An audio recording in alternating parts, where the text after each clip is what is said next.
Hello बच्चों, JEE advance के PYQs का हम लोग डिस्कशन कर रहे हैं। 2006 से 2025 तक जितने भी जेई एडवांस में क्वेश्चंस आए हुए हैं उन क्वेश्चंस को चैप्टर वाइज सेग्रीगेट करके फिर उनका डिस्कशन कर रहे हैं। जैसे आज का चैप्टर है अपना पॉलीमर, ऐसे ही और दूसरे चैप्टर भी हम लोगों ने जेई एडवांस के किए हैं। उनका भी अगर आपको वीडियो सॉल्यूशंस देखना है तो आप प्लेलिस्ट में जाएं चैनल की, और वहां फिजिक्स के और केमिस्ट्री के चैप्टर वाइज आपको जेई एडवांस के वीडियो सॉल्यूशंस मिल जाएंगे। तो टाइम वेस्ट नहीं करेंगे, डायरेक्ट क्वेश्चन पे बढ़ेंगे। 2025 का ये क्वेश्चन है। क्वेश्चन में लिखा हुआ है द मोनोमर एक्स, कोई मोनोमर है involve in the synthesis of nylon 66 gives positive carbylamine test. Carbylamine test कौन सा है? आइसोसाइनाइड टेस्ट, जो कि अमीन्स का टेस्ट होता है, प्राइमरी अमीन्स का टेस्ट है। If 10 moles of X are analyzed using Dumas method, the amount in grams of nitrogen involved is question में अपन को बताना है कि नाइट्रोजन इसमें कितना रिलीज हुआ है, जिसको हम लोग नाइट्रोजन एस्टिमेशन में यूज कर रहे हैं। सबसे पहले तो हमें ये पता होना चाहिए कि नाइलॉन 66 में कौन सा ऐसा पॉलीमर मोनोमर यूज किया जाता है जिसका कार्बिलमिन टेस्ट होता है। ठीक है, तो नाइलॉन 66 में एक तो एडिपिक एसिड होता है, आपने पढ़ा होगा एडिपिक एसिड। ये एडिपिक एसिड है जिसमें टोटल 6 कार्बन्स हैं, ये 4 CH2 हैं और दोनों तरफ दो दो कार्बोक्सिलिक एसिड है। इसके अलावा इसकी रिएक्शन हेक्सामिथाइलिन डाईअमीन से की जाती है।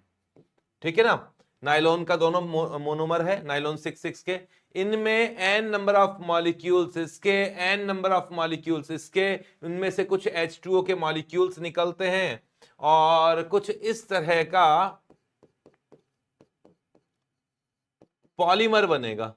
इसमें अमाइड लिंकेज है यहां पर, ठीक है ना।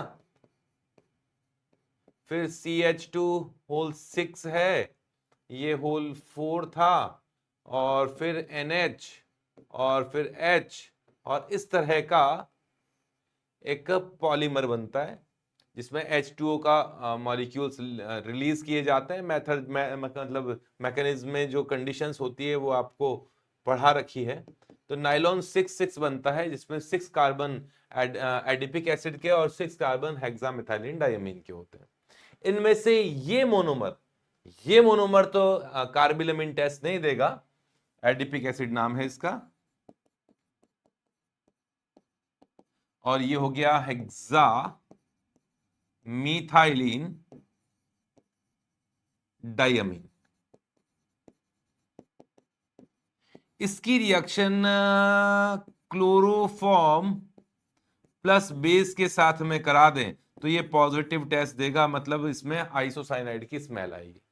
ठीक है, ये वाला कंपाउंड एक्स है, ये हम पहचान गए कि यही कंपाउंड एक्स है। इस कंपाउंड के 10 मोल्स का यूज करके ड्यूमास मेथड से नाइट्रोजन का एस्टिमेशन किया तो नाइट्रोजन का कितना ग्राम मिलेगा। क्वेश्चन बिल्कुल सीधा साधा सा है। देखो क्वेश्चन में अगर आपने हेक्सामिथाइलिन डायमीन लिया, ये रहा NH2 हेक्सामिथाइलिन डायमीन, है ना, और इससे रिएक्शन किया, इसके 10 मोल लिए।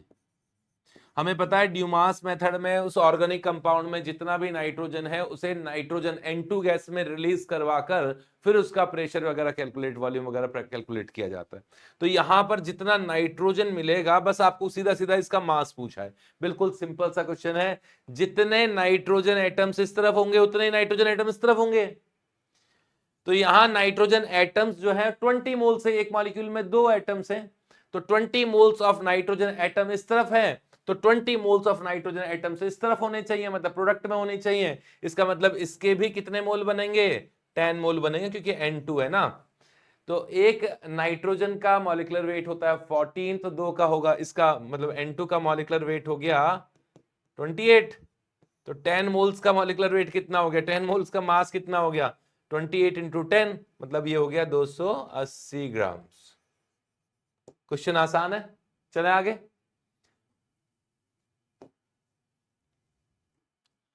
यहां स्टेटमेंट के क्वेश्चन दिए हैं पॉलीमर्स के लिए, 2025 का ये क्वेश्चन है। करेक्ट स्टेटमेंट हमें आइडेंटिफाई करने हैं। ए स्टेटमेंट में लिखा हुआ है the polymerisation of chloroprene using gives natural rubber. तो ये तो गलत है, क्योंकि क्लोरोप्रीन से सिंथेटिक रबर बनता है। नियोप्रीन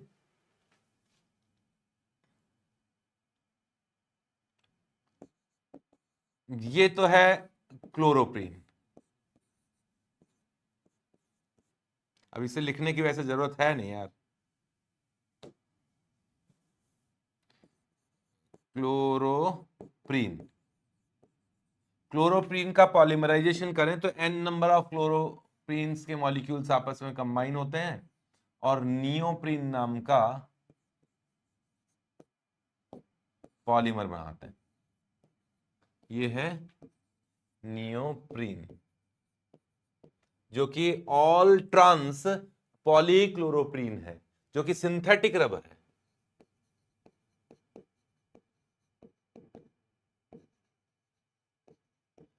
जबकि नेचुरल रबर की बात करें तो नेचुरल रबर में तो आइसोप्रीन का यूज किया जाता है, इसका यूज किया जाता है। यह है आइसोप्रीन, और आइसोप्रीन से जो पॉलीमर बनता है वो, इसको मैं ट्रांसफॉर्म में नहीं बना के ऐसा ना शो करके यूं शो करना चाहिए मुझे इसमें इसको यूं शो करना चाहिए था। चलो इस तरह से बना देता हूं। ये भी क्लोरोप्रीन ही है, नियोप्रीन ही है, सॉरी आइसोप्रीन है, ठीक है ना, ये आइसोप्रीन ही है। तो इससे जो पॉलीमर बनेगा वो कुछ इस तरह का बनेगा। इसमें डबल बॉन्ड ऑल सिस टाइप का डबल बॉन्ड होता है, जिसमें सारे डबल बॉन्ड सिस फॉर्म में होते हैं, ट्रांस फॉर्म में नहीं होते। ऑल सिस होता है ये। तो इसे अपन कह सकते हैं ऑल सिस पॉली आइसोप्रीन, जो कि एक नेचुरल, यही है नेचुरल रबर। ठीक है, तो क्वेश्चन में तो बोल दिया कि नेचुरल रबर, ये तो स्टेटमेंट गलत ही हो गया। नेक्स्ट लिखा हुआ है Teflon is prepared from tetrafluoroethylene by heating it in presence of peroxide.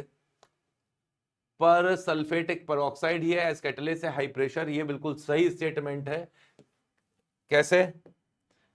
ऐसे, जैसे ये है टेट्राक्लोरोइथाइलिन, इस टेट्राक्लोरोइथाइलिन का पॉलीमराइजेशन करते हैं तो n नंबर ऑफ मॉलिक्यूल्स आपस में कंबाइन होकर इस तरह का स्ट्रक्चर बनाता है, जिसे टेफ्लॉन कहा जाता है। ठीक है, यही क्या है, पॉली टेट्राफ्लोरोइथाइलिन, इसे ही कहा जाता है। सिंथेटिक पॉलीमर है, काफी हार्ड होता है, मेल्टिंग पॉइंट काफी ज्यादा होता है। और ये एडिशन पॉलीमराइजेशन है, जो एडिशन पॉलीमराइजेशन है। एडिशन पॉलीमराइजेशन पेरोक्साइड्स की प्रेजेंस में होता है, हाई टेम्परेचर पर। पेरोक्साइड्स की प्रेजेंस में इसमें फ्री रेडिकल पॉलीमराइजेशन होता है। तो ये स्टेटमेंट बिल्कुल सही है।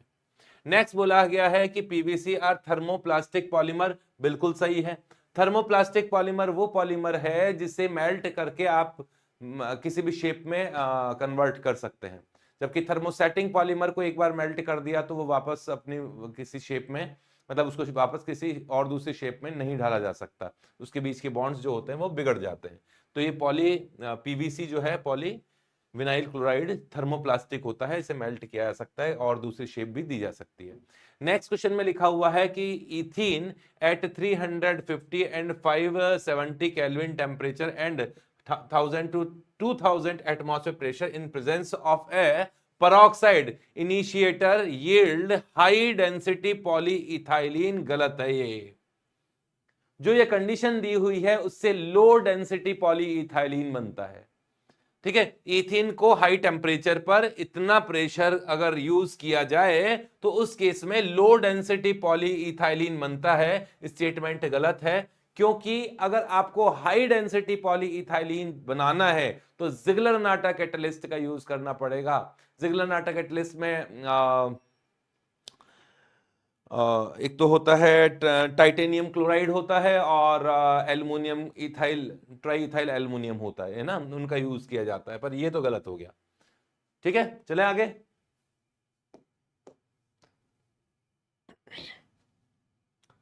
टू 2019 का ये क्वेश्चन आया था, करेक्ट स्टेटमेंट वापस हमें बताने हैं।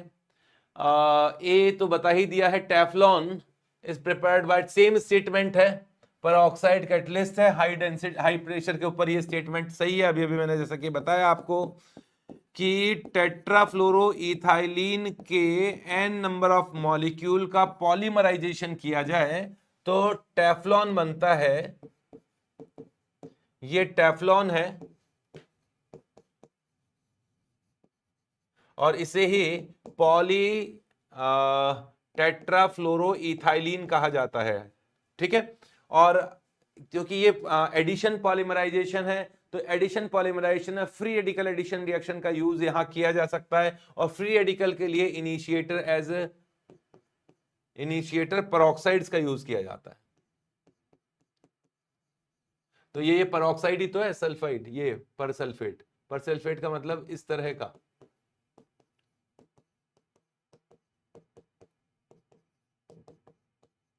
ठीक है ना, और भी हो सकता है पर सल्फेट कैटलिस्ट, जैसे यहां O और O इस तरह से हो, या सोडियम के सॉल्ट भी ले सकते हैं, इस तरीके से हो सकता है, तो ये सही है। नेक्स्ट लिखा हुआ है, natural rubber is polyisoprene containing trans alkene units, बिल्कुल गलत है ये। नेचुरल रबर में सारी यूनिट्स सिस यूनिट्स होती है, इस तरीके से कह सकते हैं इसे कि ये आइसोप्रीन है, इसका नेम है आइसोप्रीन। इसका पॉलीमराइजेशन किया जाए तो n नंबर ऑफ मॉलिक्यूल इसके भी आपस में कंबाइन होते हैं कुछ इस तरीके से कि ये वाला बॉन्ड तो यहां चला गया और ये बॉन्ड आगे की तरफ चला गया, तो यहां डबल बॉन्ड क्रिएट होता है, यहां मिथाइल पहले से है, और दोनों CH2 जो डबल बॉन्ड की ओर हैं वो इस तरीके से बनते हैं। ठीक है, तो ये क्या है, ये है पॉली, ऑल सिस कहूंगा, ऑल सिस मतलब जितने भी डबल बॉन्ड है वो सिस हैं, ऑल सिस पॉली आइसोप्रीन, ये ही नेचुरल रबर होता है।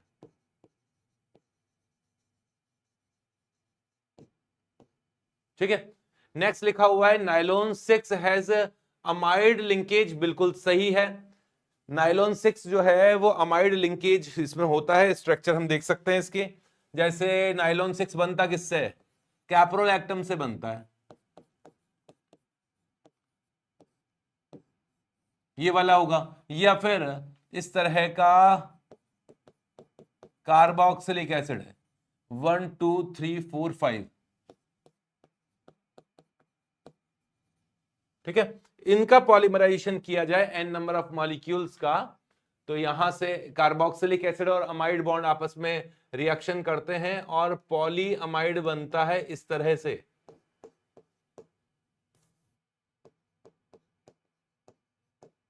देखने में आपको लग रहा नहीं होगा कि यहां अमाइड बॉन्ड है, लेकिन NH के जस्ट बाद में again C double bond O है, तो ये एक पॉली अमाइड है, और यही क्या है, ये नाइलॉन 6 है।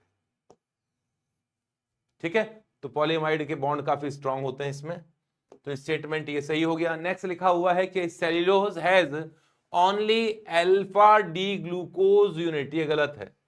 सेल्यूलोज में बीटा डी ग्लूकोज यूनिट होती है, ना कि अल्फा, और फिर आगे का तो कोई मतलब ही नहीं है, साइक्लो मतलब ज्वाइन होते हैं ग्लाइकोसाइडिक लिंकेज से, तो ये गलत है। सेल्यूलोज में ये बीटा ग्लूकोज यूनिट होती है, बीटा ग्लूकोज है, यहाँ OH है, यहाँ OH है, यहाँ OH है, यहाँ OH है, और यहाँ OH है, ये मैंने बीटा ग्लूकोज के स्ट्रक्चर बनाई है। ऐसे बहुत सारे बीटा ग्लूकोज आपस में कंबाइन होते हैं सेल्यूलोज में, कुछ इस तरीके से मान सकते हैं। ठीक है ना, और यहाँ कार्बन नंबर 1 और कार्बन नंबर 4, इनमें से H2O गायब होता है, 1 से 4 से, 1 से 4 से, इस तरीके से H2O गायब हो जाता है। तो यहाँ कार्बन नंबर 1 और कार्बन नंबर 4, ये 1 2 3 4 4 5 एंड 6। सिमिलरली ये भी कार्बन नंबर 1 है, ये 4 है, ये कार्बन नंबर 1 है, ये 4 है, और ये आपस में कंबाइन होते हैं बीटा लिंकेज से। तो ये अल्फा लिंकेज नहीं है, ये बीटा लिंकेज है, ठीक है ना, ये बीटा ग्लाइकोसाइडिक लिंकेज है, ना कि अल्फा। तो सेल्यूलोज में इसी तरह का लिंकेज होता है।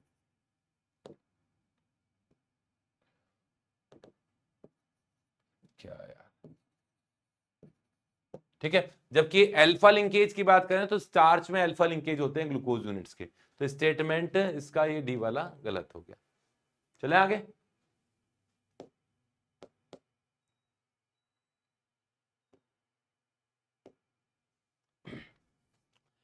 नेक्स्ट क्वेश्चन है 2013 का क्वेश्चन है। क्वेश्चन में पूछा गया है total number of lone pairs of electron in melamine. ठीक है, मेलेमाइन और फॉर्मेल्डिहाइड का यूज करके मेलेमाइन फॉर्मेल्डिहाइड रेजिन बनाई जाती है, मेलमैक बनाया जाता है, जिससे आर्टिफिशियल मतलब सिंथेटिक क्रॉकरीज बनाई जाती है। तो मेलेमाइन की स्ट्रक्चर अपन को आनी चाहिए इसके लिए। तो मेलेमाइन का स्ट्रक्चर ये होता है, 6 मेंबर्ड रिंग है, ऑल्टरनेट नाइट्रोजन जुड़ा हुआ है, 6 नाइट्रोजन है इसमें,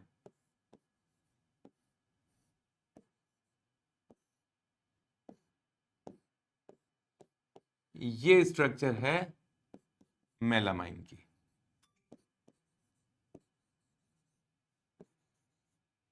मेलामाइन,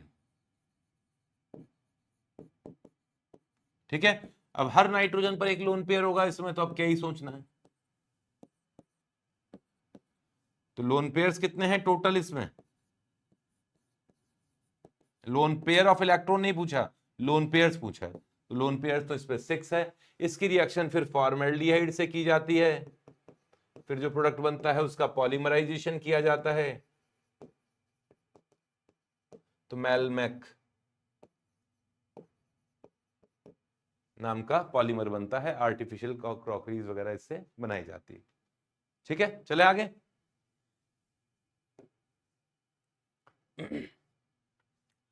टू 2011 में काफी अच्छा क्वेश्चन आया था। क्वेश्चन में कुछ एक्स यहां कुछ फंक्शनल ग्रुप है और वाई कोई रिएजेंट है, और उससे आगे इस रिएक्शन को प्रोसीड करने पर कंडेंसेशन पॉलीमर बनता है। एक क्वेश्चन देख लीजिए, वहां पे एक्स तो फंक्शनल ग्रुप है और वाई कोई रिएजेंट है। इस एक्स की रिएक्शन पहले वाई से हुई और जो प्रोडक्ट बना उसकी रिएक्शन इस कार्बोक्सिलिक एसिड से हुई। ये कार्बोक्सिलिक एसिड एडिपिक एसिड है जो कंडेंसेशन पॉलीमर बनाता है। कंडेंसेशन पॉलीमर का मतलब है कि पॉलीमराइजेशन के दौरान कुछ H2O के या अमोनिया के कुछ मॉलिक्यूल्स बाहर निकलते होंगे, छोटे मॉलिक्यूल्स बाहर निकलते होंगे, अल्कोहल के, इथाइल अल्कोहल के, वाटर के कुछ मॉलिक्यूल्स बाहर निकलते होंगे, जनरली वाटर के मॉलिक्यूल ही निकलते हैं। तो उस केस में अब रिएक्शन देख लेते हैं। अगर अच्छा कार्बोक्सिलिक एसिड की रिएक्शन अल्कोहल के साथ हो तो एस्टर बनता है, अमाइड के अमीन के साथ हो तो करस्पॉन्डिंग अमाइड बन जाते हैं। और ये एक तरह से कंडेंसेशन ही है, क्योंकि वाटर के मॉलिक्यूल तो बाहर निकलते ही हैं एस्टरिफिकेशन में या अमाइड फॉर्मेशन में।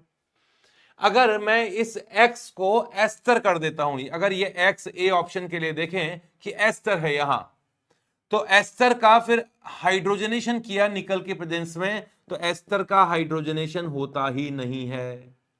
यहां जो भी कंडीशन दिया हुआ है ए के लिए कि ये तो 4 हैं और यहां एस्टर है और यहां भी एस्टर है और इसका हाइड्रोजनेशन किया निकल के प्रेजेंस में, तो रिएक्शन ही नहीं होगी। कारण क्या है?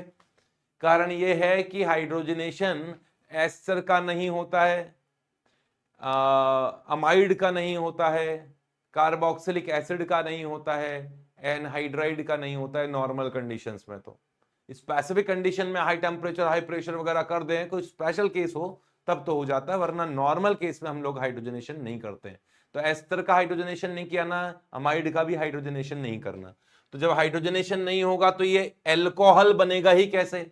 इसका रिडक्शन हो जाता तो ये एल्कोहल बन जाता, और एल्कोहल की रिएक्शन फिर कार्बोक्सिलिक एसिड से एस्टरिफिकेशन हो जाता, कंडेंसेशन पॉलीमर बन जाता, पॉलीएस्टर बन जाता। पर ये ऑप्शन तो गलत हो गया, बी ऑप्शन भी गलत हो गया। अगर ये अमाइड होता तो अमाइड फंक्शनल ग्रुप का भी एस्टरिफिकेशन नहीं, मतलब हाइड्रोजनेशन नहीं होता मेटल कैटलिस्ट की प्रेजेंस में, इसका भी हाइड्रोजनेशन नहीं होता है, नो रिएक्शन, हाइड्रोजनेशन किया गया है, इसलिए बी ऑप्शन भी गलत है। सी ऑप्शन देखते हैं, अमाइड लिया था, ब्रोमीन और बेस डाल दिया, सही है, बिल्कुल कोई दिक्कत नहीं है। अगर आप यहां रिएक्शन करते हो सी वाली रिएक्शन, तो कार्बन 4 हैं, चलो ठीक है, हो जाएगी रिएक्शन ये तो, और अमाइड है यहां पर, और अमाइड है यहां पर, और आपने रिएक्शन किया ब्रोमीन और बेस के साथ में, तो आपको भी पता है और मुझे भी पता है कि ब्रोमीन और बेस के साथ में हाफमैन्स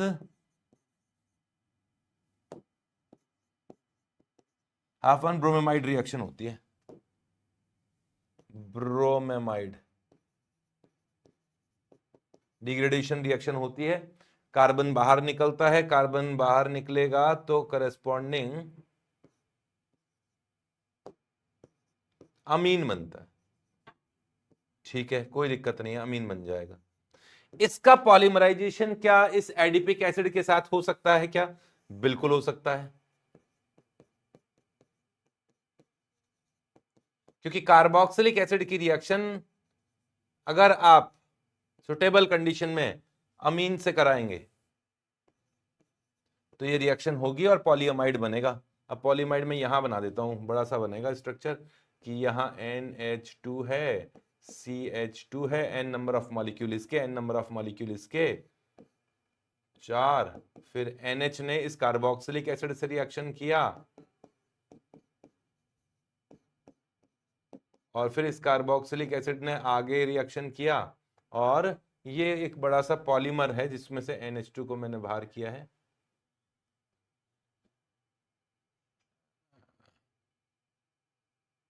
सही है ना, और इसको बाहर किया है, नहीं ऐसे थोड़ी ना हो, इसको ऐसे लिखना चाहिए, इसको ऐसे लिखना चाहिए कि यहां N है और H है, ऐसे लिखना चाहिए, ठीक है ना।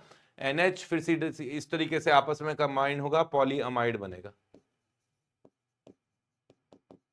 और H2O के मॉलिक्यूल्स तो बाहर निकलेंगे, कंडेंसेशन हो ही रहा है, तो ये सी ऑप्शन सही हो गया।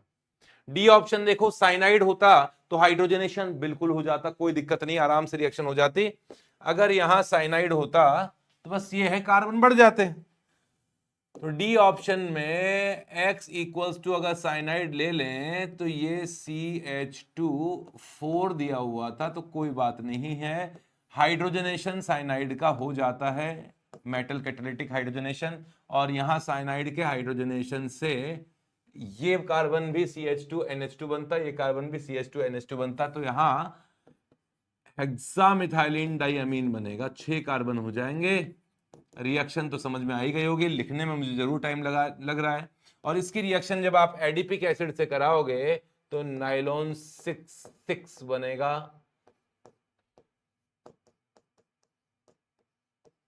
तो इसमें H2O के मॉलिक्यूल्स निकलेंगे, n नंबर ऑफ मॉलिक्यूल्स निकलेंगे, और पॉलीअमाइड बनेगा नाइलॉन 6। ठीक है, तो ये भी कंडेंसेशन पॉलीमर है, तो आंसर इसका CND हो जाता है। चलो नेक्स्ट पेज पर 2009 का ये क्वेश्चन है। क्वेश्चन में पूछा गया है कि सेल्यूलोज, PVC मतलब पॉलीविनाइल क्लोराइड, नाइलोन और नेचुरल रबर, इनमें से वीकेस्ट अट्रैक्शन फोर्सेस किस में है? Intermolecular attraction forces, different different molecules में अट्रैक्शन फोर्सेस वीकेस्ट किस में है? देखिए यहां नाइलोन जो कि पॉलीअमाइड है, जितने भी नाइलोन्स हैं, चाहे नाइलोन 5 हो, नाइलोन 6 हो, नाइलोन 6 हो, ये सभी के सभी पॉलीअमाइड्स होते हैं, ये पॉलीअमाइड्स हैं।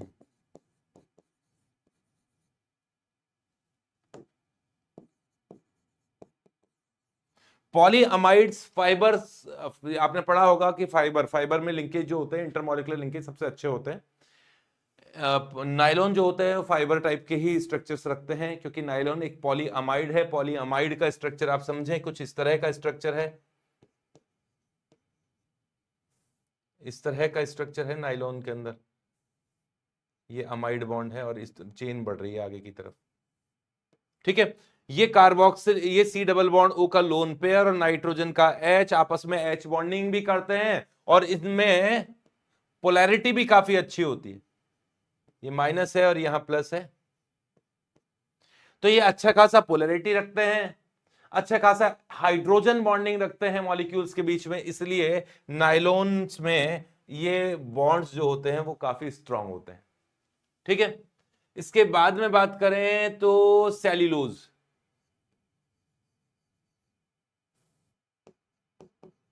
सेल्यूलोज है, सेल्यूलोज बोल दिया, सेल्यूलोज होगा, सेल्यूलोज। सेल्यूलोज में भी इंटरमॉलिक्यूलर हाइड्रोजन बॉन्डिंग है स्ट्रक्चर्स के बीच में, क्योंकि वहां कई OH ग्रुप्स हैं और OH OH के बीच में हाइड्रोजन बॉन्डिंग है। हालांकि अमाइड का हाइड्रोजन बॉन्डिंग भी अच्छा होता है, और जो क्या बोलते हैं, ये भी वैसे फाइबर वाले ही ग्रुप में आते हैं, लेकिन अमाइड का बॉन्ड जो होता है स्ट्रेंथ जो काफी अच्छी होती है। नेक्स्ट आएगा पीवीसी। कैसे? पीवीसी के जो बॉन्ड हैं वो कुछ इस तरह के ही तो हैं, पॉलीविनाइल क्लोराइड इसी से तो बने हैं, और इसी का पॉलीमराइजेशन से बने हैं, तो इसके पॉलीमराइजेशन से कुछ इस तरह के बॉन्ड बने हैं। तो ये पोलर, इसमें ये सी ऑक्सीजन होगा, नाइट्रोजन क्लोरीन होगा, नेगेटिव चार्ज होगा, यहां पॉजिटिव चार्ज होगा, पोलर तो है ये। अब पोलैरिटी के कारण इसमें भी अट्रैक्शन फोर्सेस थोड़े से होते हैं, मतलब इतने ज्यादा तो नहीं होते लेकिन होते हैं। और सबसे कम अट्रैक्शन फोर्सेस यहां किसका होगा? नेचुरल रबर का।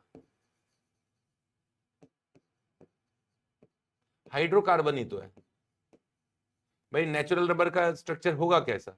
ऐसा ही तो स्ट्रक्चर है, हाइड्रोकार्बन चेन ही तो है,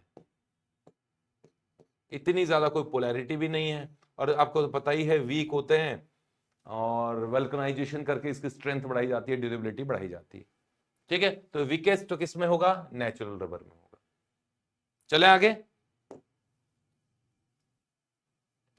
2008 का क्वेश्चन है, सेल्यूलोज के बारे में कुछ बोला है, सेल्यूलोज का एसिटाइलेशन कर दिया जाए एक्सेस ऑफ एसिटिक एनहाइड्राइड से सल्फ्यूरिक एसिड कैटलिस्ट के प्रेजेंस में, तो सेल्यूलोज टेट्रा एसिटेट बनता है, उसका स्ट्रक्चर आइडेंटिफाई करना है, ठीक है। ये तो आपको पता है ना कि ग्लूकोज की रिएक्शन जब एसिटिक एनहाइड्राइड से करते हैं, तो ग्लूकोज में जहां जहां OH ग्रुप होता है वहां वहां एसिटाइलेशन हो जाता है और पेंटा एसिटेट बनता है ग्लूकोज का, क्योंकि ग्लूकोज में 5 OH ग्रुप होते हैं, तो 5 मॉलिक्यूल ऑफ एसिटिक एसिड से रिएक्शन करके ग्लूकोज में पेंटा एसिटेट बनता है। क्लियर है? रिएक्शन हमें याद है। यही कॉन्सेप्ट यहां सेल्यूलोज के साथ यूज किया गया है।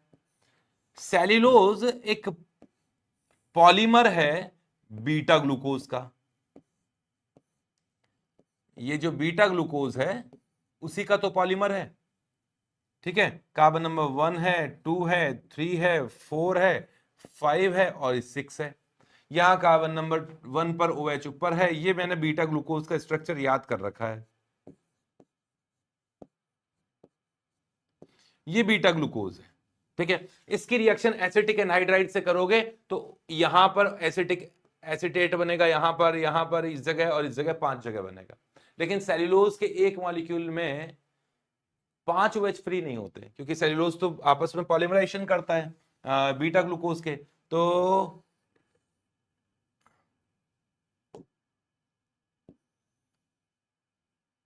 ये भी ग्लूकोज है बीटा ग्लूकोज, ये भी बीटा ग्लूकोज है, और भी बीटा ग्लूकोज है। ये लो, मेरे को बनाने में कितनी देर लगती है, तो ज्यादा ऊपर चला गया, कोई बात नहीं, खींच के नीचे ला सकता हूं मैं, है ना, सब है इंतजाम मेरे पास। कार्बन नंबर 1 और 4 में से H2O निकल जाए, कार्बन नंबर 1 4 में से H2O निकल जाए, 1 और 4 में से H2O निकल जाए, 1 एंड 4 में से H2O निकल जाए, और ये चलती जाए बड़ी सी चेन, तो यहां इस तरह से ग्लाइकोसाइडिक लिंकेज होता है बीटा वाला, ठीक है। अब मेरे को समझाना पड़ रहा है, वैसे आपको स्ट्रक्चर्स पता होनी चाहिए। और जहां जहां OH है एसिटिक एनहाइड्राइड से रिएक्शन कर गया होगा, तो हर मॉलिक्यूल ऑफ ग्लूकोज ने 3 एसिटिक एनहाइड्राइड से रिएक्शन किया है, तो यहां पर OAC ग्रुप होगा। AC कर देता हूं, तुम समझ जाओगे।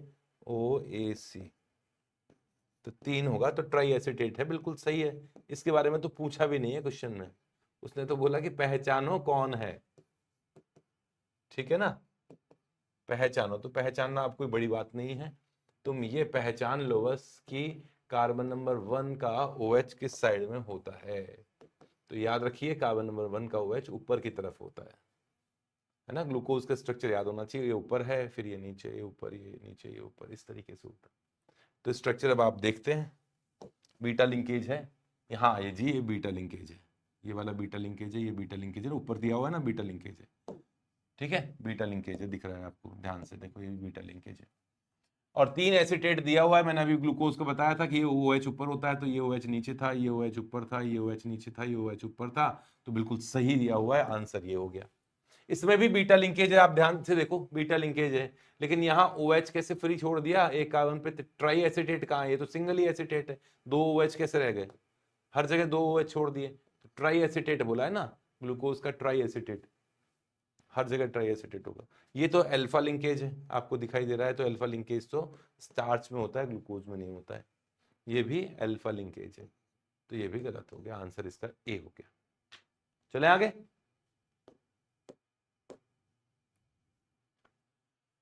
टू 2007 का ये क्वेश्चन है, मैचिंग का क्वेश्चन है। एक तरफ कुछ कंपाउंड्स के नेम है और दूसरी तरफ उससे उनकी नेचर के बारे में बताया है कि किस तरह के पॉलीमर हैं या उनमें किस तरह का लिंकेज है। फर्स्ट कहा गया है सेल्यूलोज के बारे में। सेल्यूलोज एक नेचुरल पॉलीमर है, बिल्कुल नेचुरल पॉलीमर है, कोई दिक्कत नहीं है, नेचर में मिलता है। जो कॉटन होता है उसमें अप्रॉक्सीमेट 100% ही बोले, थोड़ा सा कम होता है, लेकिन अप्रॉक्सीमेट 100% बोल सकता हूं, इतना सेल्यूलोज होता है। सिंथेटिक पॉलीमर ये है नहीं, अमाइड लिंकेज नहीं होता क्योंकि ये कार्बोहाइड्रेट है, पॉलीकार्बोहाइड्रेट है, और ग्लाइकोसाइडिक लिंकेज होता है। सेल्यूलोज में C1 एंड C4 कार्बन में बीटा ग्लाइकोसाइडिक लिंकेज होता है। ठीक है, बहुत सारे बीटा ग्लूकोज की यूनिट्स आपस में कंबाइन होती है और वो आगे C1 और C4 कार्बन से कंबाइन होकर सेल्यूलोज बनाती है। नाइलॉन 6 सिंथेटिक पॉलीमर है, नेचुरल पॉलीमर नहीं है, और इसमें अमाइड लिंकेज होता है क्योंकि नाइलॉन 6 एडिपिक एसिड और हेक्सामिथाइलिन डाइअमीन के कॉम्बिनेशन से बनता है। नाइलॉन 6 जो बनता है वो एडिपिक एसिड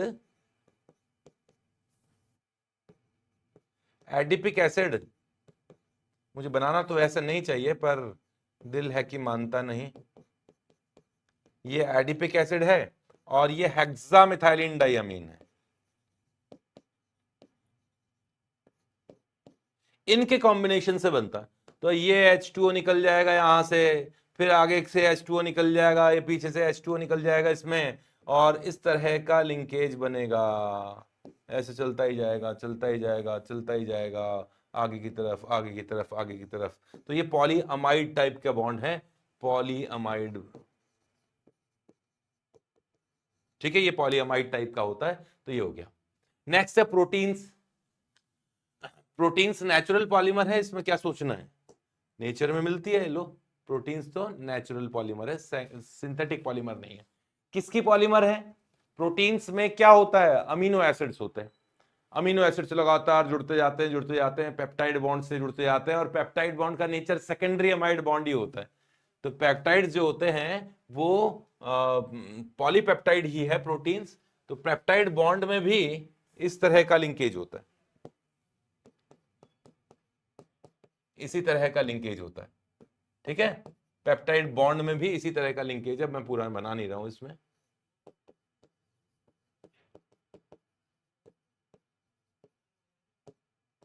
ये भी अमीनो एसिड यूनिट है और इधर भी अमीनो एसिड यूनिट है, तो ये पॉलीअमाइड टाइप का ही होता है। इसमें पिंक कलर से कर रहा था तो पिंक कलर से ही करूंगा। नेक्स्ट है सुक्रोज। सुक्रोज कोई पॉलीमर नहीं है, सुक्रोज तो ग्लूकोज एंड फ्रक्टोज के कॉम्बिनेशन से बना है, ठीक है। तो ये किसी भी तरह का पॉलीमर नहीं है। और सुक्रोज में ग्लूकोज और फ्रक्टोज के बीच में से जब H2O निकलता है तो ग्लाइकोसाइडिक लिंकेज बनता है, और वो ग्लाइकोसाइडिक लिंकेज होने के कारण इस सुक्रोज के लिए केवल एस ऑप्शन ही करेक्ट ऑप्शन बैठता है। तो ये पॉलीमर के क्वेश्चंस थे। मेहनत करो, ऑल द बेस्ट।